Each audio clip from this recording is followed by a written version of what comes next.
इस वीडियो में हम बात करने वाले हैं, जैसे कि हमारा चैनल का नाम है आशीष लर्निंग क्लासेस में सभी प्यारे बच्चों को अच्छे से स्वागत है। चलिए ठीक, आज के इस वीडियो में हम बात करने वाले हैं आम्ल क्षार लवण। ठीक, जो आम्ल क्षार लवण है, इस पाठ में जितने भी हेडिंग है हम एक ही वीडियो में अटेंड करने वाले हैं। और प्यारे दोस्तों, आप अच्छे से समझिएगा, आपको किसी भी प्रकार की कोई भी डाउट रह जाए तो बता देना, हम आपको किसी डाउट नाम का कोई एक चीज भी छोड़ेंगे नहीं। आप इस वीडियो को पूरा देखिएगा। अगर अभी आपको कहीं पर भी किसी प्रकार की कोई भी डाउट बचे तो हमें बता देना, आप कमेंट में बता देना कि सर हमें समझ में नहीं आती, आपको पढ़ाना जो पढ़ाते हो, तो हम आपको बताएंगे, उसको हम समझेंगे।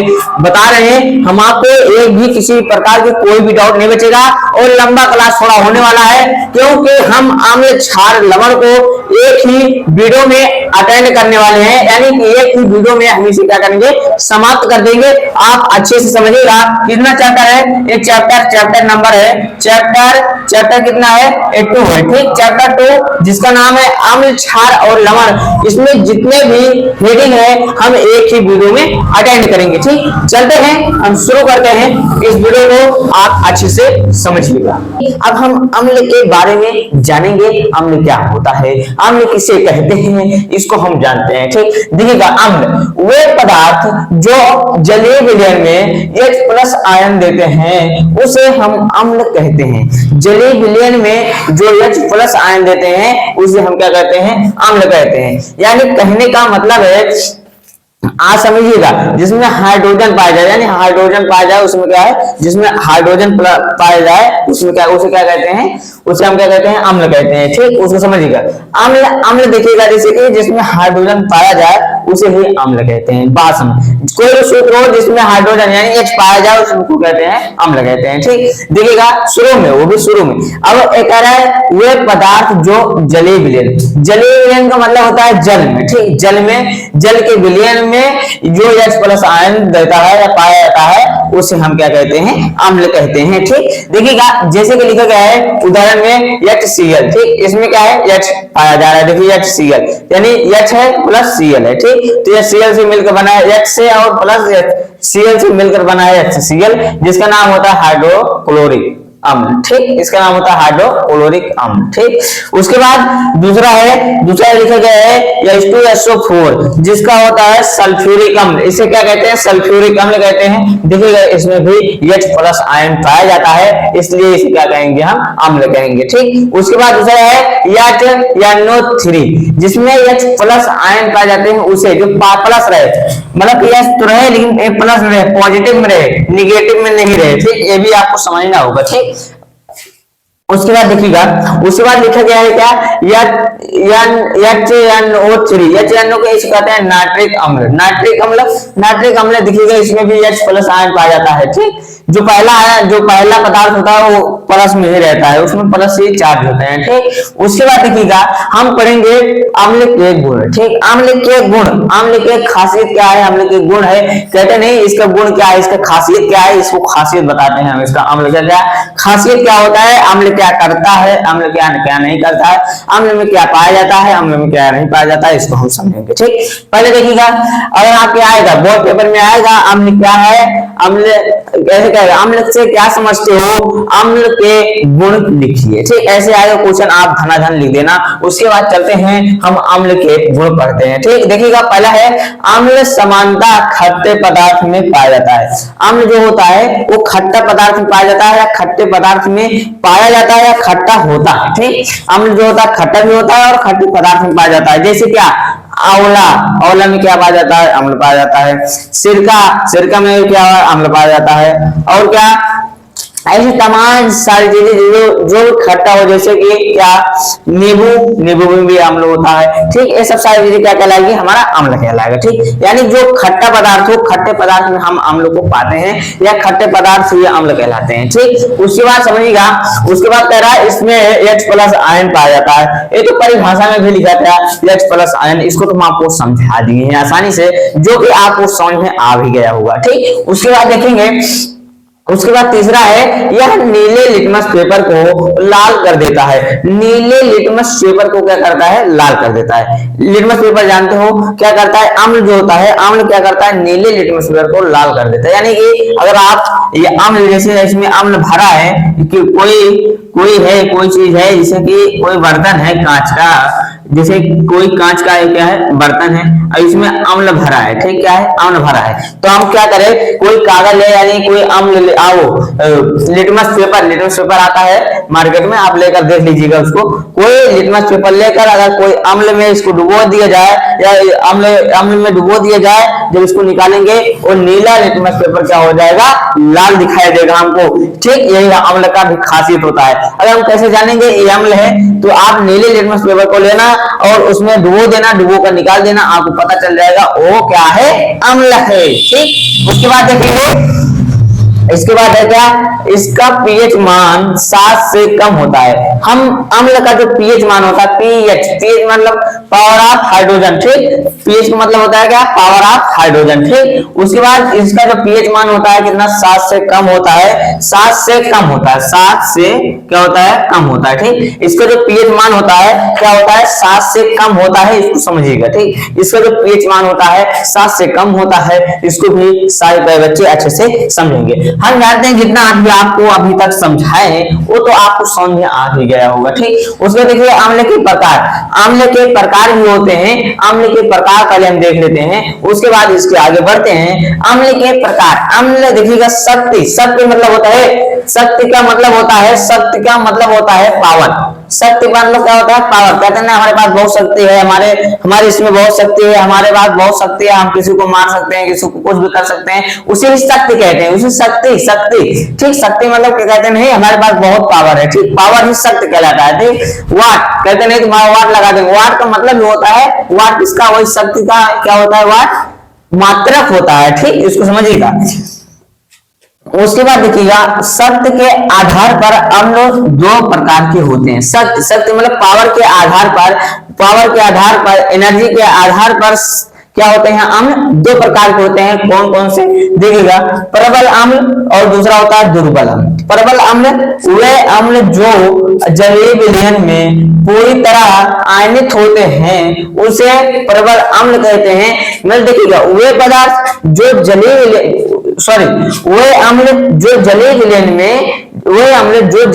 में पूर्णता आयनित हो जाते हैं, आयनित मतलब घुल जाना, वियोजित हो जाना, पूर्णता वियोजित हो जाते हैं, उसे हम क्या कहते हैं, प्रबल अम्ल कहते हैं। क्या कहते हैं, प्रबल अम्ल कहते हैं, ठीक। जैसे क्या, HCl, HNO3, H2SO4, ठीक। इसको समझिएगा, जितने भी बता रहे हैं सारी चीजें आपको डाउट क्लियर है, ठीक। उसके बाद समझिएगा, दुर्बल अम्ल मतलब होता है ऐसे अम्ल जो जलीय विलयन में आंशिक आयनित होता है, उसे दुर्बल अम्ल कहते हैं। यानी जो जलीय विलयन में ऐसे अम्ल जो जलीय विलयन में आंशिक में बहुत थोड़ा विलय होता है, बहुत मतलब ज्यादा मिलता उलता नहीं, उसमें बहुत थोड़ा सा मिल जाता है, बस वही, उसे क्या कहते हैं, दुर्बल अम्ल कहते हैं। दुर्बल अम्ल का सूत्र होता है HCH3 COOH, ठीक। क्या होता है, जैसे CH3 COOH, ठीक, इसका सूत्र,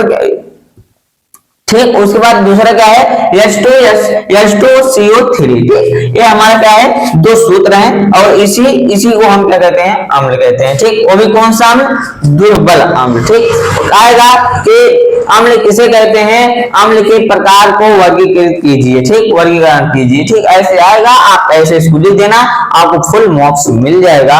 उसके बाद चलते हैं इसके आगे, हेडिंग को देखते हैं। अगर आप चाहो तो इसको आप स्क्रीनशॉट ले सकते हो, इसको चाहो तो आप स्क्रीनशॉट ले सकते हो। चलते हैं,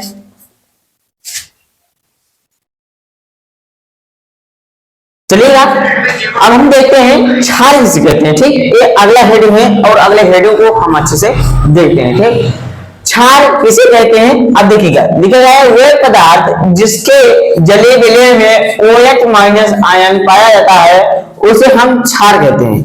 OH माइनस आयन पाया जाता है, उसे हम क्या कहते हैं, क्षार। मतलब कि किसी भी पदार्थ, ऐसे पदार्थ, कोई ऐसा पदार्थ हो जिसके जलीय विलयन में, किसी उसके जलीय विलयन में, उसके जलीय विलयन में अगर हम OH माइनस आयन पाते हैं या OH माइनस आयन पाते हैं तो उसे हम क्या कहते हैं, क्षार कहते हैं। ठीक, इसको आप समझिएगा अच्छे से, बेहतरीन से, ताकि आपको किसी भी प्रकार की कोई भी डाउट न बचा रहे। उसके बाद देखिएगा, जैसे कि NaOH देखिएगा, इसके जलीय विलयन में यानी इसके लास्ट में क्या पाया गया, OH पाया गया, AB माइनस में रहता है, AB माइनस में रहेगा, AB माइनस में रहेगा। ठीक, यानी कि इसके मतलब कि इसके सूत्र में OH माइनस पाया गया, इसका मतलब है क्या है, क्षार है।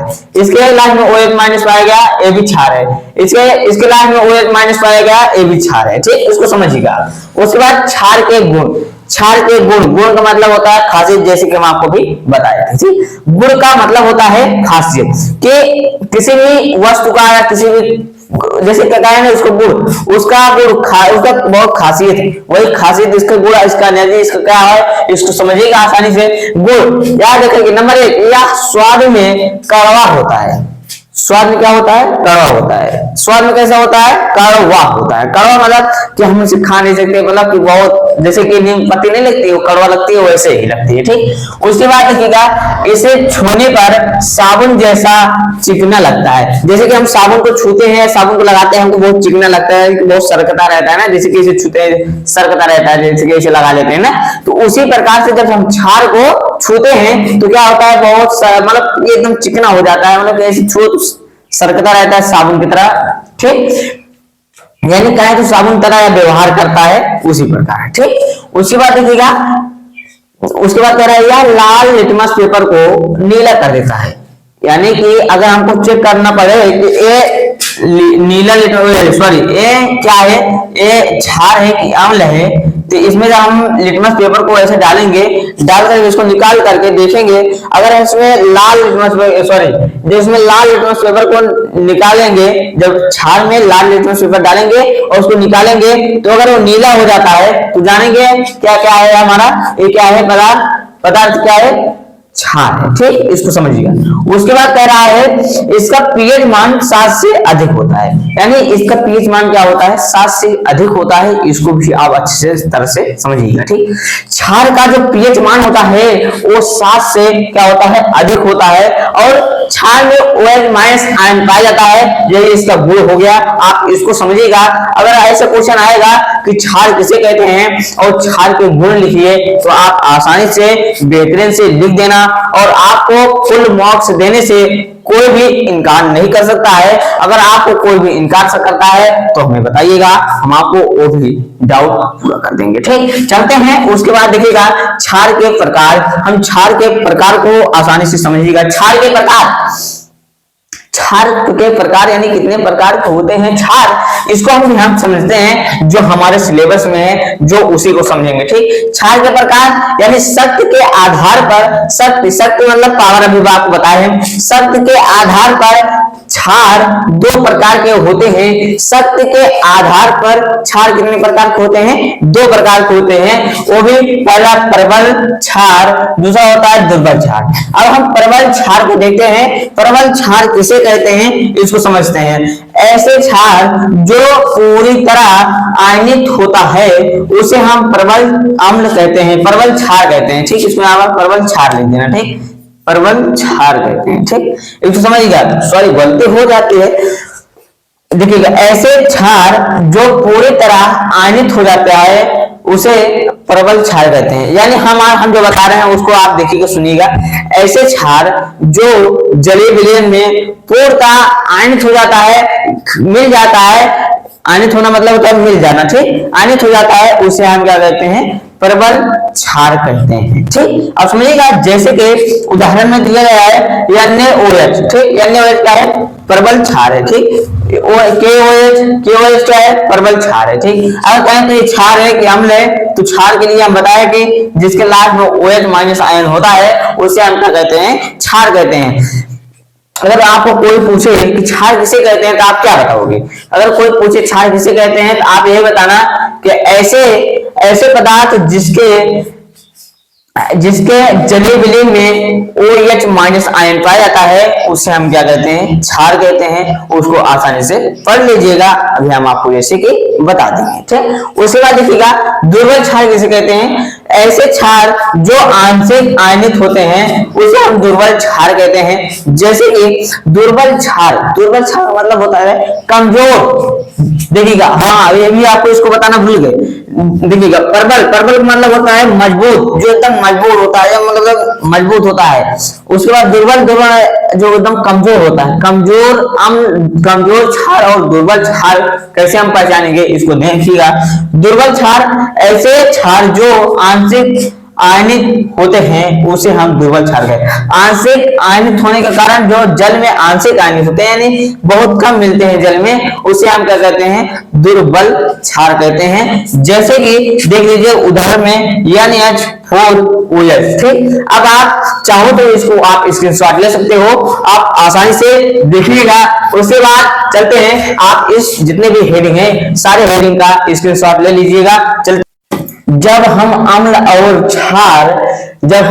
और क्षार की अपक्रिया करते हैं जो हमें ठोस पदार्थ प्राप्त होता है उसे हम क्या कहते हैं, लवण कहते हैं। ठीक, किसे लवण कहते हैं, जब हम अम्ल और क्षार की अपक्रिया करते हैं जो हमें ठोस पदार्थ प्राप्त होता है उसे हम क्या कहते हैं, लवण कहते हैं। ठीक, यानी समझिएगा जब हम अम्ल और क्षार को क्या करते हैं, अपक्रिया कराते हैं, जैसे कि आपको पढ़ाए थे। ठीक, उसको भी समझ लेना चाहिए। ठीक, उसके अम्ल और क्षार पढ़ा दिए हैं आपको। ठीक, उसी के टॉपिक से बन रहा है कि जब अम्ल और क्षार आपस में अपक्रिया करते हैं, जब अपक्रिया कराया जाता है, इन दोनों को मिक्स किया जाता है, जो अपक्रिया करते हैं, अपक्रिया करने के बाद जो हमें ठोस पदार्थ मिलता है, उसमें एक लिक्विड भी मिलता है और ठोस भी पदार्थ मिलता है, लेकिन जो उसमें ठोस पदार्थ मिले उसी को हम क्या कहते हैं, लवण कहते हैं। ठीक, किसे कहते हैं, लवण।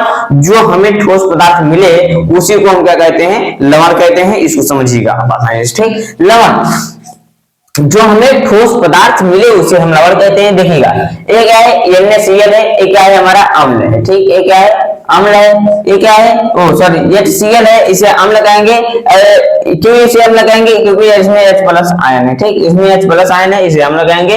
और OH एक क्या है, माइनस आयन है, OH माइनस आयन है, इसलिए हम क्या कहेंगे, इसे क्षार कहेंगे। ठीक, इसमें देखिएगा OH माइनस है, इसलिए हम इसे क्या कहेंगे, क्षार कहेंगे। उसके बाद जब इसको दोनों को आपस में अपक्रिया कराई जाती है तो हमें NaCl और प्लस जल मिलता है। ठीक, जल का सूत्र है, किसके सूत्र है, पानी का सूत्र है। पानी कैसा रहता है, हमारा लिक्विड में रहता है, एक ठोस पदार्थ है जिसे हम कहते हैं लवण कहते हैं। यही हमारा लवण बन के तैयार होता है। ठीक, जिसे कहते हैं NaCl, इसका क्या है, सूत्र है लवण, यानी NaCl इसे कहते हैं साधारण नमक। इसका साधारण नाम क्या है, तो नमक है। ठीक, नमक का सूत्र क्या होता है, कोई पूछे तो आप बता देना, NaCl, साधारण नमक का सूत्र है NaCl। ठीक, उसके बाद हम समझेंगे लवण के वर्गीकरण। ठीक, अब इसके बाद क्या बचा है, लवण के वर्गीकरण। लवण क्या होता है इसको समझिएगा। देखिएगा, लवण क्या वर्गीकरण। ठीक, लवण का वर्गीकरण, पहला हेडिंग है सामान्य लवण। ठीक, अब हम समझेंगे सामान्य लवण क्या होता है, इसको भी आसानी से समझिएगा। सामान्य लवण वे सरल लवण जिसमें H+ आयन अथवा OH माइनस आयन, ठीक,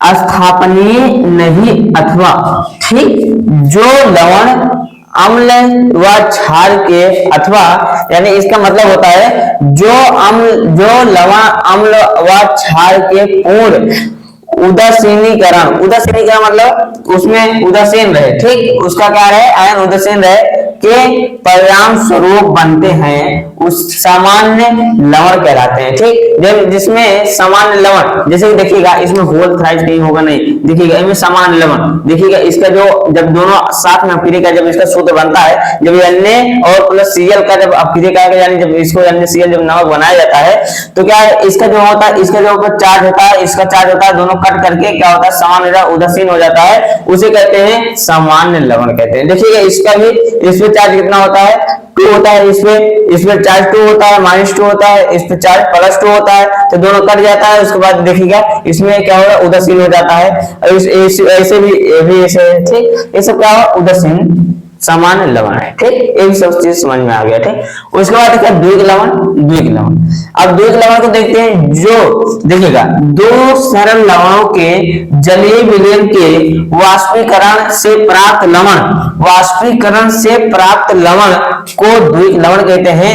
जैसे कि फिटकरी, ठीक, फिटकरी है, फिटकरी, ठीक, फिटकरी, ठीक। अब फिटकरी को हम देखेंगे, फिटकरी का सूत्र होता है K2SO4 into L2SO4 का होल थाइज, उसके बाद 24H2O, ठीक, इसका क्या होता है, सूत्र होता है। ठीक, इस सूत्र को आप याद कर लीजिएगा, फिटकरी का सूत्र पूछा भी जाता है आपके पेपर में। उसके बाद कैसा है, संकर लवण। ठीक, अब संकर लवण समझेंगे, जब दो या दो से अधिक लवण परस्पर मिलकर एक नया लवण बनाते हैं। जब दो या दो से अधिक लवण मिल करके एक नया लवण बनाते हैं, उसे हम संकर लवण कहते हैं। ठीक, उसे हम क्या कहते हैं, संकर लवण कहते हैं। ठीक, इसको समझिएगा आप सारी बातें। उसके बाद देखिएगा संकर लवण, देखिएगा जैसे लिखिएगा 6K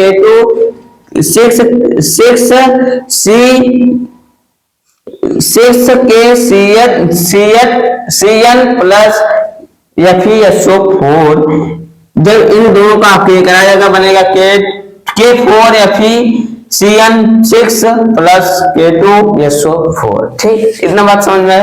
अब इतना चीज बनेगा, आपको अच्छे से समझ में आ गया होगा यहाँ तक। अगर आपको यहाँ तक कोई भी डाउट रह जाए तो बताइएगा, आप कमेंट कर दीजिएगा, जहां पर भी किसी प्रकार की कोई भी डाउट बचा रहे। ठीक, आप चाहो तो इसको स्क्रीनशॉट ले लो, उससे आगे हम चलते हैं और भी आपको बता। अब हम चलते हैं पीएच को समझ लेते हैं। पीएच मान क्या होता है। ठीक, पीएच मान क्या होता है। ठीक, देखिएगा पीएच मान जो होता है, देखिएगा पीएच मान, देखिए पीएच मान की जो परिभाषा होती है, पहले परिभाषा को समझ लेते हैं। पीएच अम्लों तथा क्षारों के जलीय विलयन में हाइड्रोजन आयनों की सांद्रता मापने की इकाई है। ठीक, अब हमारी बात को समझिएगा। देखिए, जब अम्लों और क्षारों में जो हाइड्रोजन की सांद्रता होती है, सांद्रता मतलब मोटाई होती है, हाइड्रोजन की जो मोटाई होती है उसे मापने की एक इकाई है। ठीक, इकाई मतलब ये इकाई है। ठीक, लेकिन नहीं, ठीक। उसके बाद देखिएगा दूसरा है, इसके आगे देखिएगा क्या लिखा है, किसी विलयन का पीएच मान इसमें उपस्थित हाइड्रोजन आयन सांद्रणों के व्युत्क्रम होता है। ठीक, ये भी आप अच्छे से समझ लीजिए। ठीक, व्युत्क्रम होता है, व्युत्क्रम का लघुगणक होता है। ठीक, अब आयन एक समझिएगा, एक सौ अच्छे से समझा रहे, देखिएगा लघुगणक, लघु माने छोटा, यानी माइनस लगाए, देखिएगा लघु मतलब क्या होता है, माइनस होता है, और गणक मतलब गणितीय रूप में जो यहाँ लिखा गया लॉग। उसके बाद यहाँ पे देखिए H प्लस, यहाँ पे लिखिएगा हाइड्रोजन। ठीक, हाइड्रोजन आयन, ठीक, H प्लस आयन। ठीक, अरे ये सूत्र होता है हमारा, इसको आप याद कर लीजिएगा, कोई दिक्कत है नहीं, याद नहीं करोगे तो कोई दिक्कत नहीं। ठीक, उसके बाद देखिए दैनिक जीवन में पीएच का महत्व। ठीक, हमारे दैनिक जीवन में जो पीएच मान का जो महत्व है उसको हम अच्छे से समझेंगे। ठीक, देखिएगा जैसे कि लिखा गया हमारे पाचन तंत्र का पीएच। ठीक, हमारे पाचन तंत्र में जो पीएच मान की जो वैल्यू होती है हम उसको समझेंगे अच्छे से। ठीक, देखिएगा जैसे कि पहला लिखा गया हमारे उदर जो हमारे पेट में जो उदर होती है, उदर में उपस्थित HCl, हमारे पेट में जो HCl उपस्थित होती है, पता है आपको सभी को, वो जो आप बायोलॉजी पढ़ते हो, बायोलॉजी में सभी चीज बताया गया होगा। उसके बाद HCl अम्ल भोजन के पाचन में सहायक होता है। जो HCl होता है जो हमारे पेट में उदर में, वो क्या होता है, भोजन को पाचन में सहायक करता है, हमारा सहयोग करता है। उसके बाद दूसरा है, यदि इसकी अधिकता हो तो, यानी अगर HCl की अधिकता हो जाए तो पेट में दर्द होता है। ठीक, अगर तो क्या हो जाता है, अगर पेट में HCl की अगर अधिकता हो जाती है तो हमारे पेट में क्या होती है, दर्द होती है, जिसे कम करने के लिए प्रति अम्ल का प्रयोग किया जाता है। अब प्रति अम्ल क्या है, प्रति अम्ल मतलब होता है मैग्नीशियम हाइड्रोक्साइड, यानी कि MgOH का होल ट्वाइस। ठीक, यानी मैग्नीशियम हाइड्रोक्साइड का क्या करते हैं, हम ग्रहण करते हैं, खाते हैं, पीते हैं, इसको हम प्रयोग करते हैं। ठीक, उसके बाद उससे क्या होगा था हमारा ये ठीक हो सकता है। ठीक, उसके बाद देखिए क्या पीएच परिवर्तन के कारण दंत क्षय। ठीक, हमारे दांत में जैसे हमारे मुंह में जो पीएच पीएच मान की जो अधिकता हो जाती है, कम हो जाती है। जैसे कि देखिएगा जब हमारे दांत में क्या होती है पीएच की अधिकता कम होती है, कैसे जैसे हम कोई खट्टा चीज खाते हैं तो क्या होता है हमारे दांत में क्या होता है थोड़ा सा कुछ खाते हैं थोड़ा सा अजीब सा लगती है, मतलब कि जैसे खट्टा खट्टा हो गया हमारा दांत ना, वैसे ही वही चीज है सब सारी चीजें। समझिएगा पीएच मान अगर 5 या 5 से क्या है कम हो जाए तो दंत का क्षय होना निश्चित है, यानी शुरू हो जाता है। यदि हमारे दांत का 5 या 5 से कम अगर हो जाता है, क्या पीएच मान हो कम हो जाता है तो हमारे दांत का क्षय होना निश्चित है। ठीक, क्षय होना यानी नष्ट होना निश्चित है हमारे दांत को। ठीक, उसके बाद उचित अगर हम क्या करें उचित दंत क्रांति यानी उचित दंत मंजन का प्रयोग करके, यानी उचित दंत मंजन का प्रयोग करके हम क्या कर सकते हैं अपने दांतों को बचा सकते हैं। ठीक, दंत क्षय को रोक सकते हैं, रोका जा सकता है। ठीक, इसको हम समझेंगे। ठीक, अब इतना चीज आपको समझ में आ गया। अगर आपको पीएच मान अच्छे से समझना होगा तो आप जाकर इसमें एक हम अच्छे से आपको वीडियो बताएंगे जिसमें पीएच के बारे में अच्छे से पीएच का फुल फॉर्म और पीएच के बारे में और काफी जानकारी आपको अच्छे से बताया जाएगा। आप वहां से जाकर समझ लीजिएगा, आपको अच्छे से इसे समझ में आ जाएगा। ठीक, अब हम चलते हैं। ध्यान दीजिएगा सारे मेरे बच्चे, देखिएगा जो साधारण नमक होता है वो हमारे घर में बहुत उपयोगी है। और देखिएगा खाना बनता है तो हमारे खाने में साधारण नमक जो है नमक उपयोग किया जाता है उसी को साधारण नमक ही कहते हैं। ठीक, चलते हैं हम शुरू करते हैं। देखिएगा साधारण नमक का जो अनुसूत्र होता है वो होता है NaCl। ठीक, साधारण नमक जो होता है वो NaCl उसका क्या होता है सूत्र, या Na का मतलब होता है सोडियम और Cl मतलब होता है क्लोरीन। ठीक, यानी NaCl यानी कि इसका रासायनिक नाम का बात करें तो सोडियम क्लोराइड। ठीक, इसका जो रासायनिक नाम होता है वो क्या होता है सोडियम क्लोराइड होता है। ठीक, अब हम इसको देखते हैं बनाते कैसे हैं। आपको ये 2 पॉइंट याद करना होगा ताकि आपको पता रहे अगर कोई पूछे कि आपको साधारण नमक का सूत्र क्या होता है और इसका रासायनिक नाम क्या होता है तो आप इसको अच्छे से बता सको। ठीक, उसके बाद चलते हैं हम इसको बनाने का भी बताते हैं, जैसे कि हमारे भारत देश में कैसे बनाया जाता है नमक को और कैसे इसका उपयोग किया जाता है, इसको अच्छे से समझिएगा। ठीक, जैसे कि देखिएगा यहाँ पर लिखा गया है बनाने की विधि। ठीक, ध्यान समझिएगा। देखिएगा साधारण नमक समुद्र तथा खारी झीलों के जल के उष्मा के वाष्पित करके प्राप्त किया जाता है। समझिएगा हमारे दांतों को जैसे देखिए बड़े बड़े जो समुद्र होते हैं जो उसका पानी जो होता है उसका जो पानी होता है वो खारा होता है, क्या करते हैं उसके बगल वाले जिसको खेत होता रहता है क्या करते हैं जब लहर आती है तो क्या करते हैं पानी को उस खेत में रोक लेते हैं। उसके बाद क्या होता है सभी जो मनुष्य रहते हैं जो उसको रोके रहते हैं उसको क्या करते हैं बांध देते हैं। उसके बाद जो नहर कम हो जाता है तो उसमें से ना पानी जा पाता है ना आ पाता है। उसके बाद क्या होता है जब उसमें प्रकाश की किरणें पड़ती हैं तो क्या करता है जो उसमें जल की मात्रा होती है वो वाष्पित होकर ऊपर चले जाते हैं, उड़ जाते हैं भाप बनके। उसके बाद हमारा जो नमक उसमें मिक्स रहता है जो खाया रहता है वह सीधा नमक हमारा प्राप्त हो जाता है। ठीक, इसी प्रकार से प्राप्त हो जाता है। आपको एक लाइन में बताया गया है, इसको आप अच्छे से पढ़ लीजिएगा। ठीक, उसके बाद देखिएगा इसका भौतिक गुण जैसे कि देखिएगा यह गर्म करने पर चटकता मतलब इसको आप गर्म करोगे तो पिघलेगा नहीं। ठीक, अगर आप इसको गर्म करोगे तो पिघलेगा नहीं, चटक जाएगा पूरा। ठीक, दगेगा मतलब इसे चटक जाएगा पूरा अलग हो जाएगा, लेकिन ये क्या होगा पिघलेगा नहीं, ये लावा की तरह पिघलेगा नहीं। ठीक, उसके बाद देखिएगा यहाँ पर दूसरा है क्या जल में अत्यधिक घुले, यानी इसको अगर जल में अगर घोला जाए तो क्या होगा घुल जाता है। ठीक, जल में अत्यधिक यानी जल में घुलता है घुल जाता है, कहने का मतलब यही होता है। ठीक, उसके बाद देखिएगा उसके बाद तीसरा पॉइंट है इसका स्वाद होता है नमकीन जैसा होता है, नमकीन ही होता है जैसे नमकीन होता है उसी प्रकार का नमकीन होता है। ठीक, उसके बाद देखिएगा चौथा नंबर है इसका विलयन जो लिटमस पेपर होता है लिटमस पेपर की प्रति उदासीन होता है, यानी लिटमस पेपर अगर इसके विलयन में डाला जाएगा जैसे नमक पानी घोला गया है तो उसमें अगर लिटमस पेपर को हम डालें और निकाल लें तो उसमें कोई प्रभाव नहीं पड़ता है। ठीक, यही उदासीन का मतलब यही होता है। ठीक, उदासीन का मतलब कोई प्रभाव न पड़े, वही उदासीन का मतलब यहाँ पर होती है। ठीक, उसके बाद देखिएगा रासायनिक गुण। ठीक, हम रासायनिक गुण को आप समझेंगे आसानी से। देखिएगा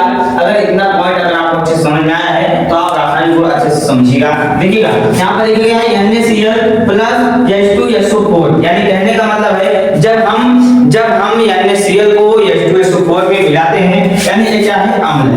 है अम्ल है, ठीक, ये क्या है अम्ल है, ठीक। ये अम्ल को क्या कर रहे हैं हम, कर रहे हैं NaCl, NaCl को मतलब नमक में मिला रहे हैं। तो जब ये NaCl को, जब ये NaCl में नमक के साथ अकेले रासायनिक अभिक्रिया कराते हैं तो हमारा क्या होता है NaHSO4, ठीक है, हमारा NaHSO4 प्लस HCl क्या होता है प्राप्त होता है। एक क्या है इसका रासायनिक गुण है, अगर चाहो तो आप हिंदी में लिख सकते हो, ठीक, देख लो इसको। उसके बाद देखिएगा दूसरा है, देखिएगा NaHSO4, NaHSO4 को जब हम NaCl यानी नमक के साथ जब क्रिया कराते हैं, ये जो हमको प्राप्त हुआ है इसको हम फिर से प्राप्त क्रिया कराते हैं तो हमको प्राप्त होता है Na2SO4, ये क्या होता है ऊपर की ओर जल भाग बंद हो जाता है। उसके बाद क्या बचता है HCl बचता है, हमको HCl बचता है, ठीक। अभी इतना बातें आपको अच्छे से समझ में आ गया होगा, ठीक। उसके बाद देखिएगा यानी कि आप रासायनिक गुण को अगर आप ऐसे अपने सही लिख दोगे या आप इसका हिंदी में लिख दोगे तो आपको फुल मार्क्स मिलेगा, कोई रोक नहीं पाएगा आपको। उसके बाद देखिएगा कोई टीचर आपको काटेगा नहीं। उसके बाद देखिएगा उपयोग है, उपयोग भी आप समझिए, जैसे कि डाटा उपयोग तो बहुत सारे हैं, जैसे कि जहां जहां उपयोग किया था बहुत सारे लिख सकते हो आप, उपयोग नाम से उपयोग लिख सकते हो, ठीक है। इसका उपयोग क्या करते हैं, इसका उपयोग भोज्य पदार्थों में करते हैं, जैसे कि हमारे यहाँ क्या बनता है खाना बनता है तो उसमें क्या करते हैं हम बिना नमक के हमारा खाना स्वादिष्ट नहीं बनता है, ठीक, तो उसमें उपयोग करते हैं। उसके बाद मिट्टी के बर्तनों पर पॉलिश चढ़ाने में, जैसे मिट्टी के बर्तनों पर पॉलिश चढ़ाने में किया जाता है।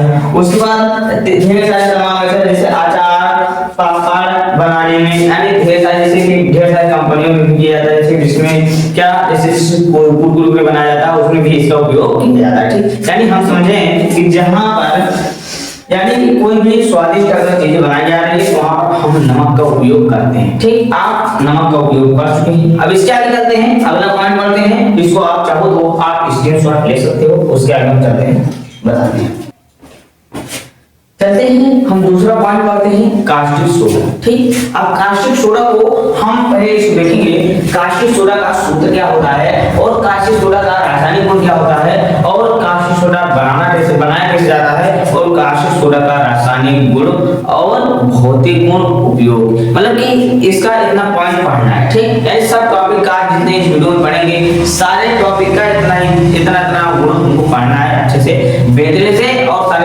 अच्छे से समझेंगे, ठीक। देखिएगा जैसे कि यहाँ पर लिखा गया है अणुसूत्र, ठीक। अब कास्टिक सोडा का जो अणुसूत्र होता है इस क्या होता है, कास्टिक सोडा का अणुसूत्र होता है NaOH, ठीक। और कहा जाए कास्टिक सोडा क्या है, कास्टिक सोडा हम आपको बता दें कास्टिक सोडा एक क्षार, ठीक। क्यों क्षार है, इसमें OH माइनस आयन पाया जाता है, देखिएगा इसके लास्ट में OH माइनस आयन लगा है, ठीक।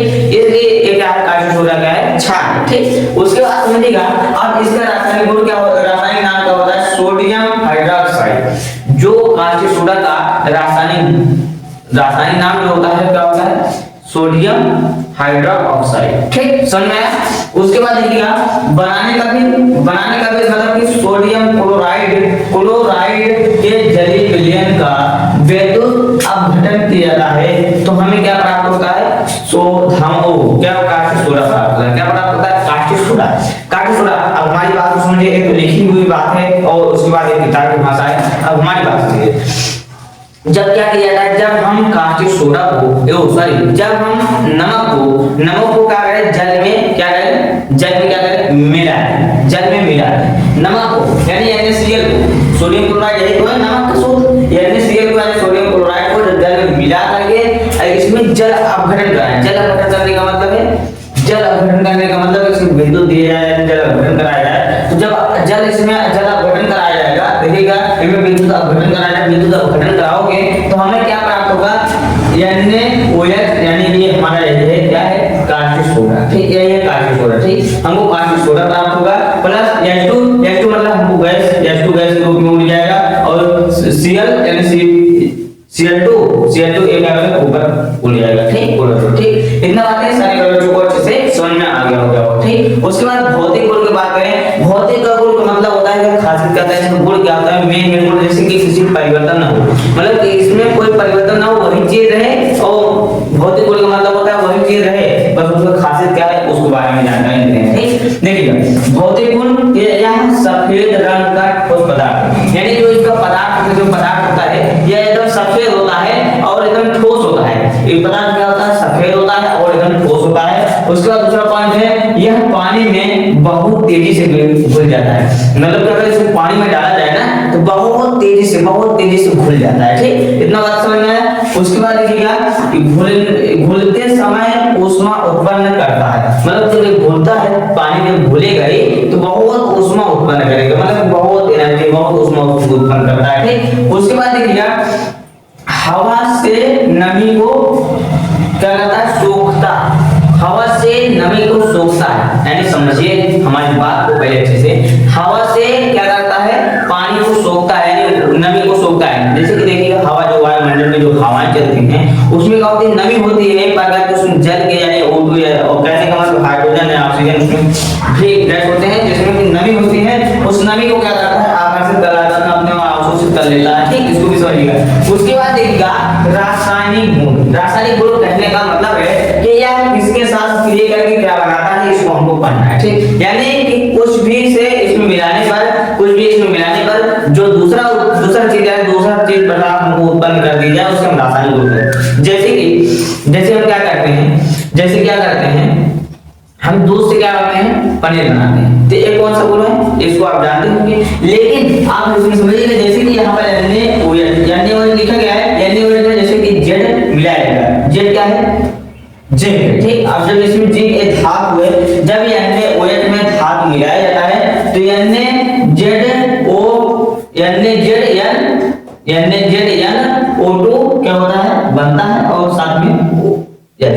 ठीक, अब हमको बनाना हो जा रहा है, अगर इसको हम लिखना पड़ेगा हिंदी में, जब हम NaCl को यानी सोडियम क्लोराइड को जिंक के साथ क्रिया कराते हैं तो हमें क्या प्राप्त होता है, H2 यानी हाइड्रोजन गैस प्राप्त होता है। ठीक है, हिंदी में अगर लिखना चाहो तो आप हिंदी में लिख सकते हो, लेकिन हम समीकरण के साथ आपको समझा रहे हैं। उसके बाद दूसरा है, जब NaOH को CO2 मतलब कि कार्बन डाइऑक्साइड को हम जब इसके साथ क्रिया करते हैं बनता है Na2CO3 H2 यानी जल बनता है। ठीक, इतना बात समझ में आ गया।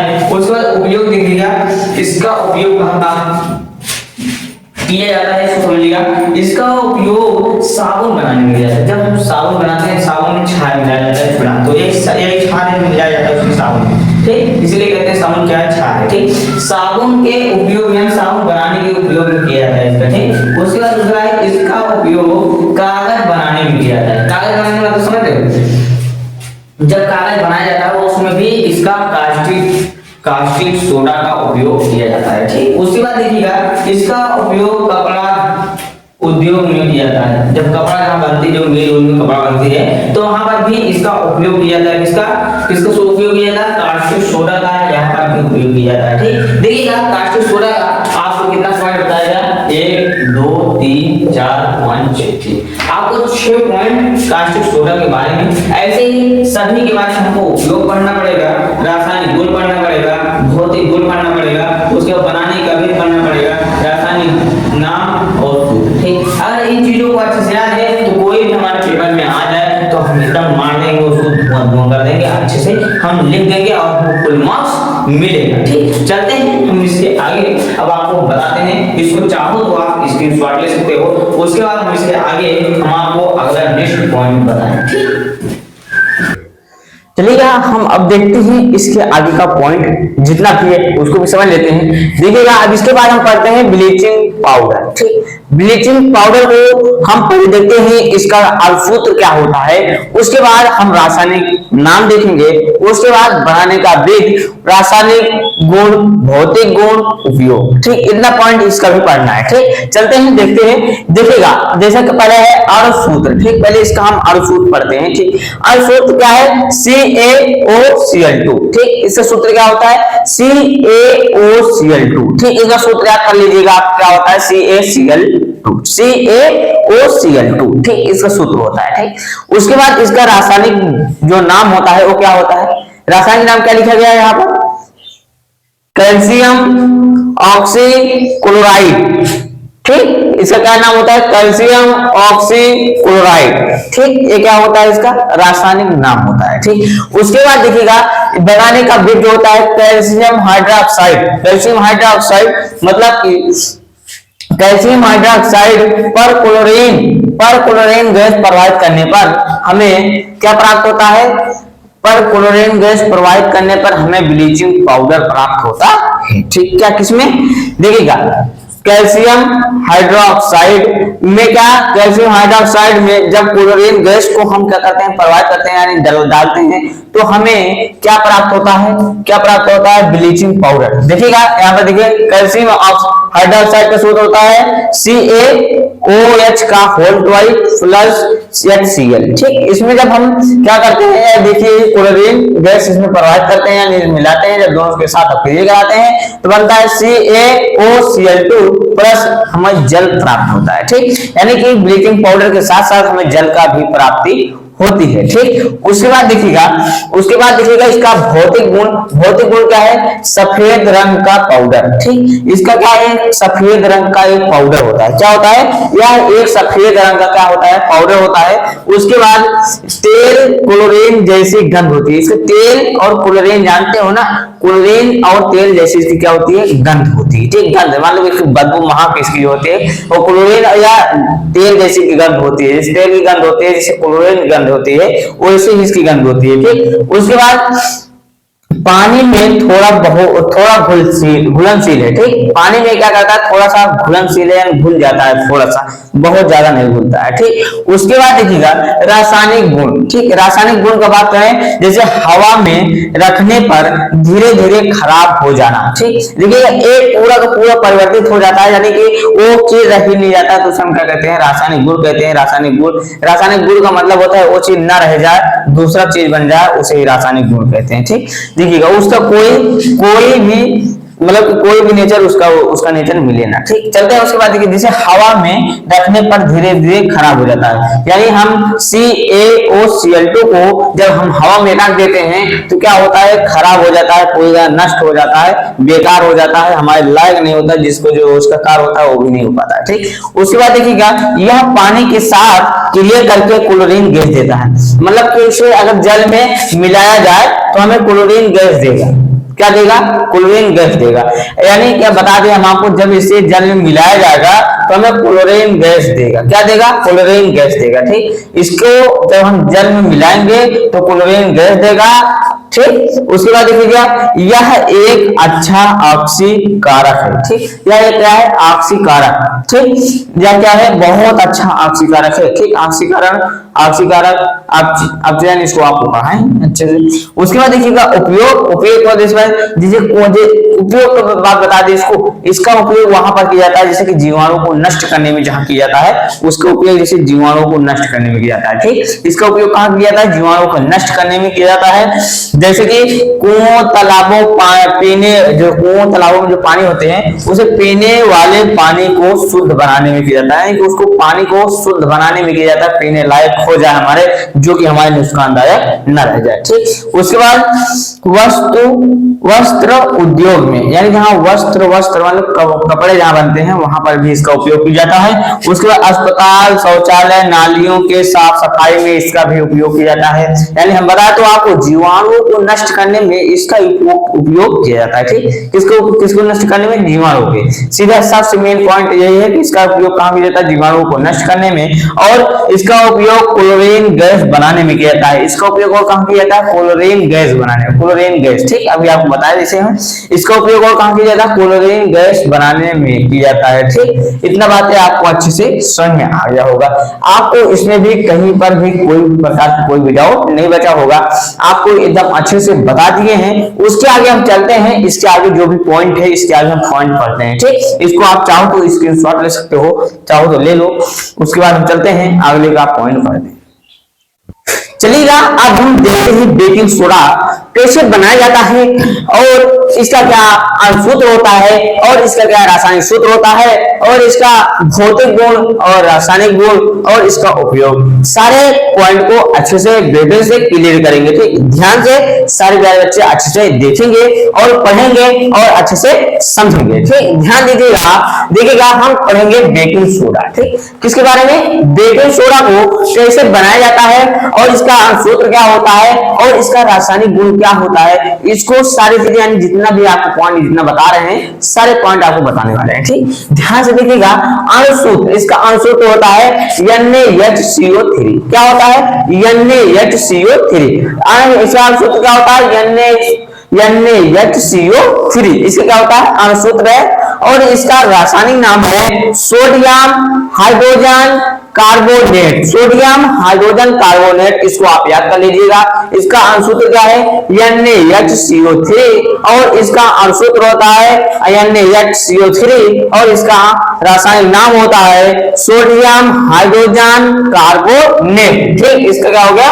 रासायनिक नाम हो गया है। बनाने का भी बेकिंग सोडा को सोडियम क्लोराइड से प्राप्त करते हैं। किससे प्राप्त करते हैं? सोडियम क्लोराइड से। ठीक, देखिएगा हम कैसे प्राप्त करते हैं। देखिएगा हम बेकिंग सोडा को कैसे प्राप्त, सोडियम क्लोराइड में NaCl यानी अमोनिया को मिलाकर सोडियम कार्बोनेट यानी कि इसको कहते हैं नमक साधारण नमक का सूत्र है। ठीक, NaCl सोडियम कार्बोनेट में जब हम अमोनिया को मिलाते हैं उसके बाद इसमें जल का भी मात्रा डालते हैं, उसके बाद CO2 यानी कार्बन डाइऑक्साइड की भी मात्रा इसमें पड़ती है। तो पड़ने के बाद जब हम इन तीनों को आपस में मिला लेते हैं चारों को, तो हमको प्राप्त होता है बेकिंग सोडा जिसका सूत्र होता है NaHCO3 और प्लस में NH4Cl बाहर निकल जाता है। ठीक, इतना बातें सारे बच्चों को अच्छे से समझ में आ गया होगा। ठीक, अब देखते हैं इसका भौतिक गुण। भौतिक गुण क्या होता है? सफेद रंग का महीन ठोस पाउडर। ये सफेद रंग का होता है और बहुत महीन होता है, यानी कहें कि क्या हम बहुत महीन होता है या बहुत महीन ठोस पदार्थ है। ठीक, एक ठोस पदार्थ है, महीन ठोस पदार्थ है। ठीक, उसके बाद देखिएगा हल्का कड़वा छारी स्वाद होता है। इसका जो स्वाद होता है हल्का कड़वा होता है, या कहें तो छार भी कड़वा होता है, इसलिए यह हल्का क्या होता है? कड़वा होता है, छारी होता है। ठीक, कड़वा और छारी स्वाद होता है। ठीक, इसका उसके बाद तीसरा है पानी में थोड़ा घुलनशील होता है, यानी पानी में थोड़ा सा घुलनशील होता है, घुल जाता है, थोड़ा सा ज्यादा नहीं। उसके बाद पानी में थोड़ा सा घुलनशील होता है। उसके बाद यह हल्का क्षारी होता है। ठीक, क्या होता है? हल्का क्षारी होता है, कड़वा लगता है हमको। उसके बाद देखिएगा, उसके बाद कह रहा है रासायनिक गुण इसका क्या होता है? रासायनिक गुण को अच्छे से देखिएगा। बेकिंग सोडा को जब गर्म करते हैं तो हमें ये क्या करता है? टूट जाता है। क्या? जब बेकिंग सोडा को जब हम गर्म करते हैं तो क्या हो जाता है? टूट जाता है और टूट कर बनाता है CO2 गैस बनाता है। क्या बनाता है? CO2 गैस बनाता है। और इसको देखेंगे, इसका रासायनिक समीकरण देख लेते हैं। देखिएगा हम यहाँ पर NaHCO3 की मात्रा कितने लेंगे? 2 मात्रा लेंगे, मात्रा 2 लेंगे। उसके बाद इसको जब गर्म करेंगे, यहाँ पर लिख दीजिए गर्म करने पर, गर्म करने पर। ठीक, गर्म जब करेंगे तो ये बन जाएगा Na2CO3 प्लस H2O, यानी जल भी देगा और CO2 भी देगा। ठीक, इन बातें सारी बच्चों को अच्छे से समझ में आ गया होगा।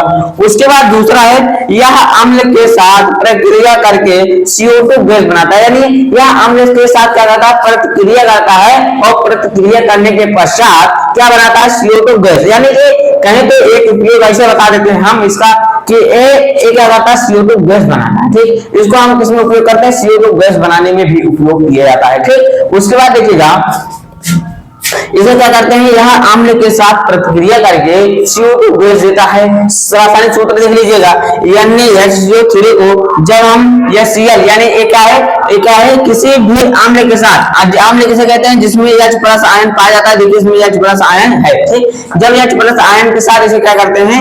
प्रतिक्रिया कराते हैं, बनता है HCl प्लस H2O और उसके बाद प्लस CO2 गैस भी निकलता है। ठीक, इतना बातें अच्छे से प्यारे बच्चों को समझ में आ गया होगा। उसका उपयोग बताएं।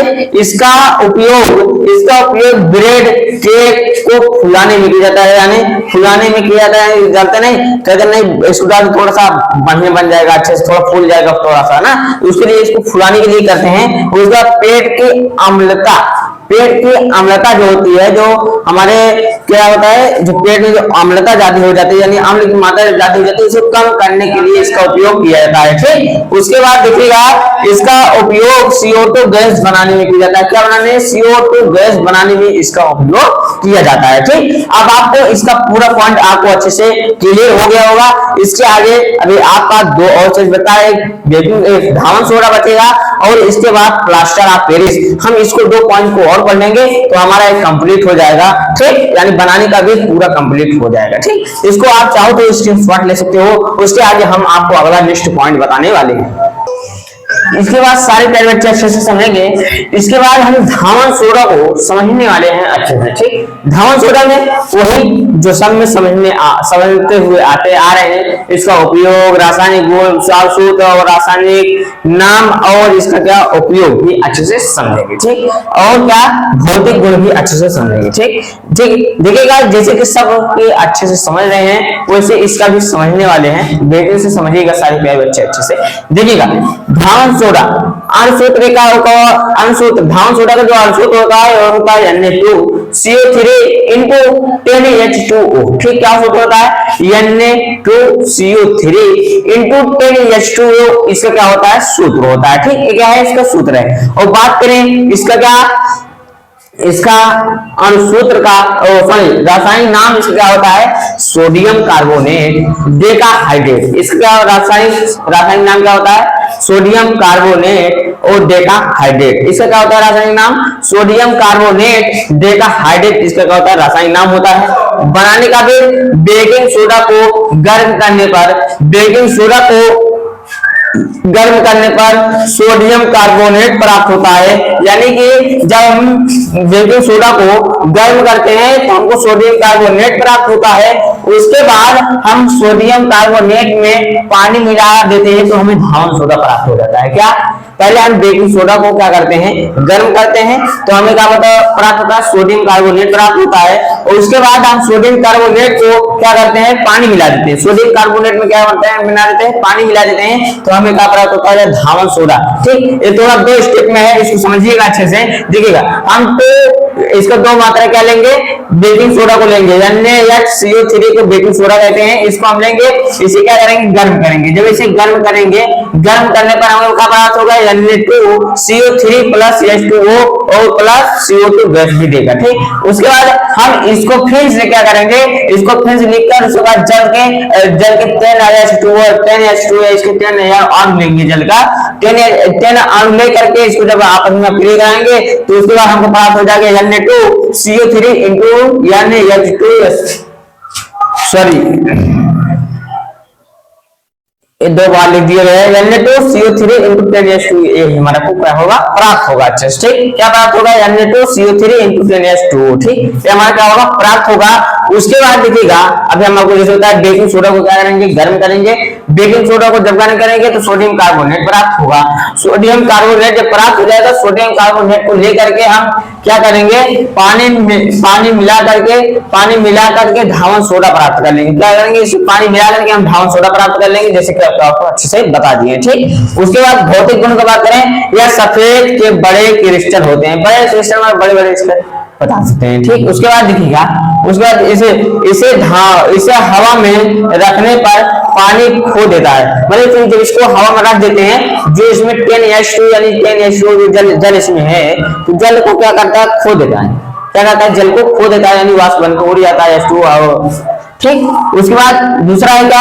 यह पानी में अधिक घुलनशील, अगर इसको पानी में घोला जाए तो घुल जाता है, अधिक घुलनशील है। ठीक, उसके बाद देखिए तीसरा है, इसे हवा में रखने पर पानी खो देता है, तो आपको बता दिए हैं। और उसके बाद हम रासायनिक गुण को समझेंगे। इसे गर्म करने पर अपना जल खो देता है, इसको बताएंगे। इसे गर्म करने पर अपना जल खो देता है। कैसे खो देता है? देखा, H2 देखिए, Na2CO3 into 10H2O को क्या करते हैं? हम क्या करते हैं? इसको क्या करते हैं? हम गर्म करते हैं। जब गर्म करते हैं, जब इसे गर्म करते हैं तो हमें क्या प्राप्त है? Na2CO3 प्लस H2O प्राप्त हो जाता है। ठीक, Na2CO3 into 10H2 हमको प्राप्त हो जाता है।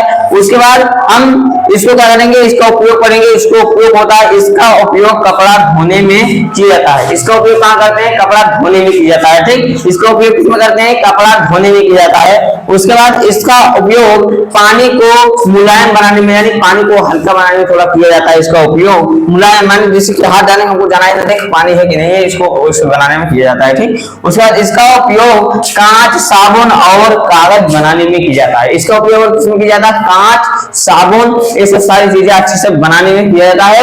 हम आपको धावन सोडा भी बता दिए हैं। अब लास्ट पॉइंट आपका बचता है क्या? प्लास्टर ऑफ पेरिस, जो कि बहुत मोस्ट इंपॉर्टेंट है। अगर आप उसको नहीं पढ़े, अगर आप प्लास्टर ऑफ पेरिस को नहीं पढ़े, जान लो आप इस पार्ट में चैप्टर में कुछ नहीं पढ़े। अगर आप चाहो तो इसका स्क्रीनशॉट ले सकते हो, उसके आगे हम आपको बताएंगे। अब चलेगा हम समझते हैं प्लास्टर ऑफ पेरिस। ठीक, अब हम प्लास्टर ऑफ पेरिस को अच्छे से समझेंगे। इसका पहले नंबर हम समझ जाएंगे इसका अनुसूत्र क्या होता है। प्लास्टर ऑफ पेरिस का जो अनुसूत्र होता है CaSO4 into half H2O। क्या होता है इसका सूत्र होता है? सूत्र क्या होता है? CaSO4 into half H2O, इसका क्या होता है? सूत्र होता है। उसके बाद रासायनिक नाम का बात करें, इसका रासायनिक नाम होता है कैल्शियम सल्फेट डेटा हेमीहाइड्रेट होता है। क्या होता है? कैल्शियम सल्फेट हेमीहाइड्रेट होता है। ठीक, इसका क्या होता है? रासायनिक नाम होता है। और इसे बनाने के लिए हम क्या करते हैं? जिप्सन, इसका उपयोग जब इसका बनाने के बाद क्या करते हैं? इसमें जिप्सम को क्या करते हैं? हम जिप्सम को सावधानी पूर्वक, यानी जिप्सम को हम 373 केल्विन, अगर इससे अगर ज्यादा हो गया ना तो जान लीजिए कि वो पूरा का पूरा जल ही गायब हो जाएगा। ठीक, यानी हमारा बेकार हो जाएगा, हमारा बनेगा नहीं। ठीक, तो इसमें क्या होगा? एकदम करेक्ट, यानी बहुत सावधानी पूर्वक हमको 373 केल्विन से ज्यादा नहीं होने पाएगा। ज्यादा हो जाए तो इसमें पूरा जितना जल है ना पूरा का पूरा चला जाएगा। ठीक, इसको देखिएगा। तो क्या हुआ? जिप्सम को हम क्या करते हैं? सावधानी पूर्वक 373 केल्विन ताप पर गर्म करते हैं, तो हमें क्या हो जाता है? प्लास्टर ऑफ पेरिस प्राप्त हो जाता है। क्या प्राप्त हो जाता है? Plaster of Paris. हम जिप्सम को क्या करते हैं? 373 केल्विन ताप पर गर्म करते हैं और हमें प्लास्टर ऑफ पेरिस प्राप्त हो जाता है। देखिएगा, और प्लास्टर ऑफ पेरिस इसमें क्या होता है? जिप्सम में जब से गर्म करते हैं, इसका 3 जो इसमें जल है, जो देखिए 2 जो अणु इसमें जल है, तो क्या इसका 3/4 भाग क्या होता है? वो क्या होता है? जल का नाश हो जाता है, यानी वो अलग हो जाता है और हमें जो है क्या प्राप्त हो जाता है? Plaster of Paris. उसके बाद देखिएगा भौतिक गुण, देखिएगा सूत्र दिखाते हैं इसको आप। देखिएगा CaSO4 into 2H2O, एक होता है जिप्सम का सूत्र होता है। इसे हम 373 केल्विन ताप पर गर्म करेंगे तो बनेगा CaSO4 into half H2O plus 3/2, यानी 1/2, मतलब कि एक और आधा, एक पूरा एक और आधा हमें जल प्राप्त होगा। ठीक, इतना प्राप्त होगा। उसके बाद इसका भौतिक गुण क्या होगा? यह सफेद रंग का महीन चूर्ण, यानी महीन पाउडर होता है। ठीक, यह सफेद रंग का महीन पाउडर होता है, ये भी सफेद होता है। उसके बाद यह जल में आविले, लेकिन पानी मिलाने पर पेस्ट की तरह बन जाता है। ठीक, यानी कि इसमें जब आप इसको जल घुलता नहीं है, बस उसे पेस्ट की तरह बन जाता है। पेस्ट जैसे पेस्ट बनता नहीं है, वैसे पेस्ट की तरह बन जाएगा, लेकिन घुलेगा नहीं। ठीक, उसके बाद देखिएगा दूसरा है इसका, यह जल में आविले है, इसको आपको बता दिए। तीसरा है इसमें जमने का गुण होता है, यानी कि बहुत जल्दी जम जाता है, इसमें जमने का गुण होता है। ठीक, फिर उसके बाद देखिएगा रासायनिक गुण देखिएगा, जब प्लास्टर ऑफ पेरिस में जल मिलाया जाता है तो वह क्या करता है? जब जल मिलाया जाता है तो फिर से हमें क्या? जिप्सम प्राप्त हो जाता है। क्या बनाता है? जिप्सम प्राप्त हो जाता है, बदल जाता है, जिप्सम में बदल जाता है। फिर उसका फिर देखते हैं सूत्र। देखिएगा, ये CaSO4 into half H2O को क्या करते हैं? इसमें एक अणु यानी 3/2 H2O मिलाते हैं। जब मिलाएंगे इतना तो हमें CaSO4 into 2H2O यानी जिप्सम हमको प्राप्त हो जाएगा। ये पूरा क्या है? जिप्सम का सूत्र है, यही हमको जिप्सम प्राप्त हो जाएगा। ठीक, उसके बाद देखिएगा उपयोग की बात करें, इसका उपयोग होता है इसका उपयोग मूर्ति, खिलौने या सजावटी वस्तुओं को बनाने में इसका उपयोग किया जाता है। उसके बाद दूसरा है डॉक्टर टूटे हड्डियों को, देखिएगा जो जैसे कि हड्डी हमारे यहाँ पर टूट गया है तो इसको जोड़ने के लिए क्या करते हैं? इसको प्लास्टर चढ़ाते हैं डॉक्टर लोग। तो जो ये प्लास्टर चढ़ाते हैं, जो उसपे जो चूना लगा रहता है, चूने की तरह जो दिखता है, उसी वाले मतलब उसी में वही होता है। ये सब सारी प्लास्टर ऑफ पेरिस उसी को बोलते हैं। ठीक, उसको अच्छे से चिपकाने के लिए हम प्लास्टर ऑफ पेरिस का उपयोग करते हैं। ठीक, उसके बाद देखिएगा तीसरा, स्कूल में जो 5 चाक बनाए जाते हैं, चाक जिससे लिखा जाता है, ये हमारे व्हाइट बोर्ड है। जो ब्लैक बोर्ड होती है, ब्लैक बोर्ड में जो चाक से हम लिखते हैं उसी को क्या कहते हैं, उसी को कहते हैं, वही कह रहा है स्कूल में इस्तेमाल करने वाले चौक के रूप में, जो चौक बनाया जाता है उसमें प्लास्टर ऑफ पेरिस का उपयोग किया जाता है। ठीक, अब आपको सारे यानी पूरा पाठ आपको आसानी से बेटे से बता चुके हैं। देखिएगा, अगर इस वीडियो में अगर आपको कहीं पर किसी प्रकार की कोई भी डाउट रह जाए तो आप कमेंट में बता दीजिएगा, सर हमें ये डाउट है, हमको ये नहीं समझ में आया है। हम आपको इसके बाद हम आपको इस पाठ का संपूर्ण यानी पूरा का पूरा एक ही वीडियो में पूरा अच्छे से हम आपको बताएंगे। आपको देखिएगा, ये तो मान लो बहुत सारे वीडियो बना के आपको बता दें, लेकिन एक वीडियो में इसके बाद हम आपका जो वीडियो बनाएंगे वो पूरा एक ही चैप्टर में आम छाल लवण पूरा एक ही चैप्टर में रहेगा और बेहतरीन से सारे बच्चे अच्छे से समझेंगे और बेहतरीन से अपना जम के तैयारी करेंगे। ठीक, इसको आप चाहो तो आप इसके शॉर्ट मान चलेगा। आपका जो अम्ल क्षार लवण का जो चैप्टर था पूरी तरह से अच्छे से एकदम बेहतरीन से समाप्त हो चुका है। अगर आपको इस वीडियो में जैसे कि हम आपको बताए कि कहीं पर किसी भी प्रकार के कोई भी डाउट बचा रहे तो हमें बता देना, लेकिन आपको किसी भी प्रकार के कोई भी डाउट नहीं बचा होगा क्योंकि हम आपका पूरा डाउट एकदम अच्छे से क्लियर कर चुके हैं। आपको कहीं पर भी किसी भी प्रकार का कोई भी डाउट नहीं बचा होगा। ठीक, कई बार देख लीजिएगा, आप आसानी से अगर पूरा वीडियो देख लोगे ना तो नंबर इस पास से जितना भी नंबर आएगा यानी कि जितना नंबर का आपको पेपर में आएगा एक भी नंबर छूटेगा नहीं अगर आप अच्छे से पढ़ाई कर लिए हो।